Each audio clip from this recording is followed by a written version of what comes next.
So ano nga bang i-expect mo sa Philippine Cup ng Brickyard? Huwag kang matakot, mababait mga tao dito.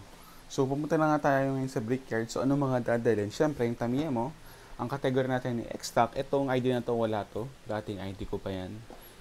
Siyempre isipin nyo na lang, maglalaro talaga kayo na meron kayong Tamiya dala nyo.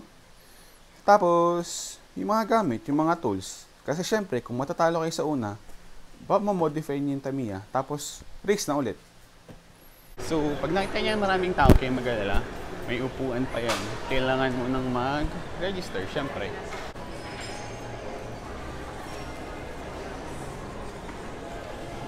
Pila? Okay, thank you. Registered na? Paid na, hindi ba? Paid na, pag paid na. Okay. Thank you po! Ayan o, may pila siya. Registered na, paid, walk-in. Pero pag bayad na, registered, paid. So ano ba dapat? Pumunta ng maaga, pumunta ng late? Actually, pwede nung kayo pumunta ng late mga alauna. Kaso, baka maubusan kayo ng upuan. Tapos, kaya rin maganda magpunta ng maaga kasi makakapag-practice ka na. Tulad niya yan, nagpa-practice na yung mga yan. Tapos, meron ding mga kit dito sa harapan. Actually, may mga rare, pero ayan, may mga pop-up store sila dito. So, pag may kailangan ka ba ng race, pwede mo rin bilhin dito. Lecture ng ID. Tapos may ticket ka. Ang ticket na bibigay sa'yo is dalawa to. Ayan. Dalawa, nandiyan yung pangalan nyo. Tapos per ticket, may tatlong life. Round 1 yan. Pag talo kayo, so pwede kayong matalo na ng 1, 2, 3, 6 na beses bago kayo ma-out. Ayan. May mga provided silang saksakan. Ayan, no? Tapos kailangan nyo lang ng extension. Ito yung pwesto namin.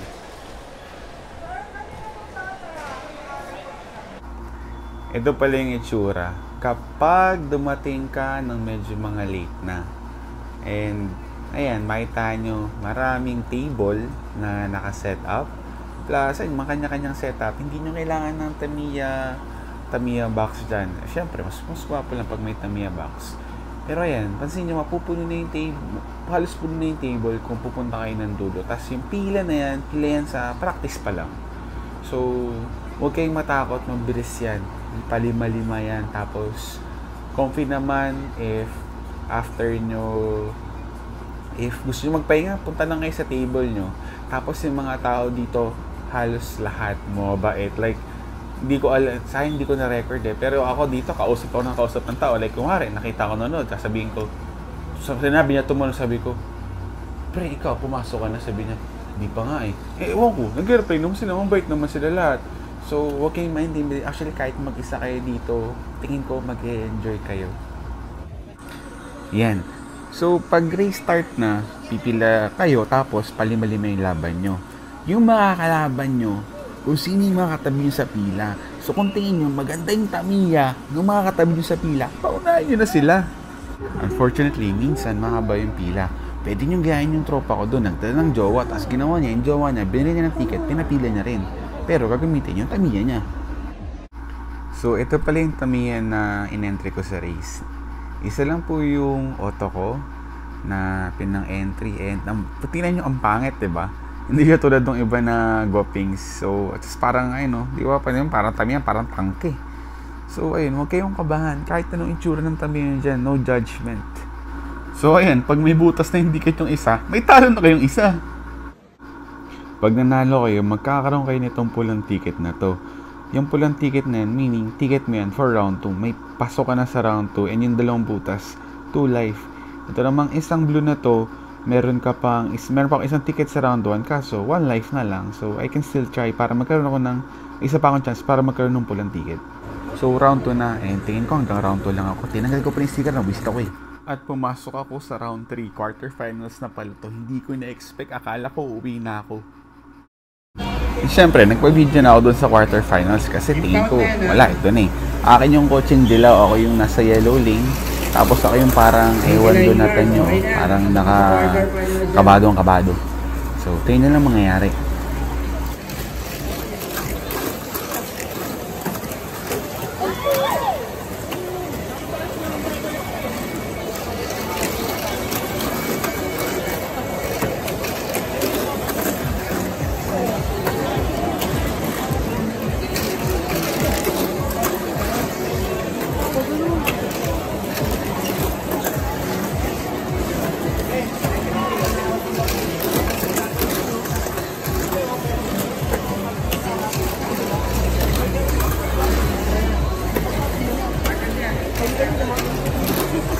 beses nakapasok ng semis and ito yun. And ako rin yung parang sirado na talon ng talon. Ito pala yung mga setup ng mga kotse na nakapasok sa semis. Pansin nyo, sobrang popular ng FMA. Tapos, i-impound na yung kotse nyo, meaning hindi nyo na pwedeng baguhin yung setup once semis na kayo. Tapos, make sure na all Tamiya yang sa inyo. Kasi sa Brickyard PH Cup, dapat all thumbs and make sure na nakasunod kayo sa rules kasi masakit pag sa semis kayo na-disqualify. Next video na ipapakita ko, yun yung semis run and if nanalo na doon, finals na.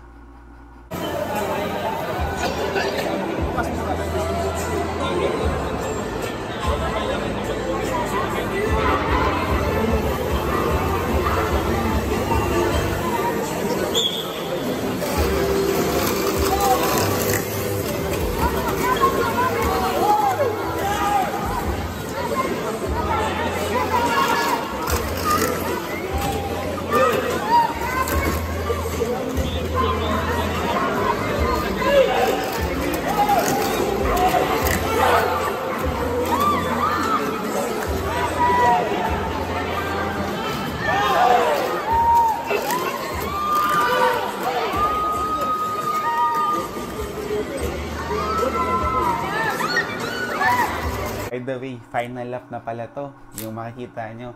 Final lap na. Tapos after ng talon na yun, pag di ka tumumba, okay na. Panalo ka na dun.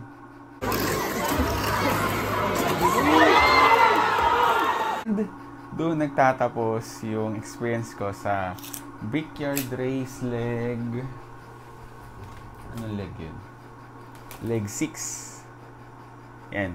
So, overall, it's super fun. Pero nakakapagod nga lang kasi ang haba ng pila nung mga kalagitnaan na sa round 1 ang haba ng pila. Pero, pwede ka naman kahit late ka na pumila. Tapos, yun lang. And, kita-kits sa next na Brickyard leg race. And, huwag kang kabahan. Kung kinakabahan ka, kailangan mo ng kasama, gusto mong mag-start mag-Tamiya, comment ka lang dito, message mo lang ako. Hindi, mag-comment ka dito. Tinitingnan ko lahat. Tapos message mo ako sa Facebook, Kevin Jose. Sabihin mo, Tamiya. Tapos ayun, kung kailangan mo kasama sa leg race, nandun naman ako, sumama ka lang sa table namin. Ayun lang, maraming salamat. Bye-bye.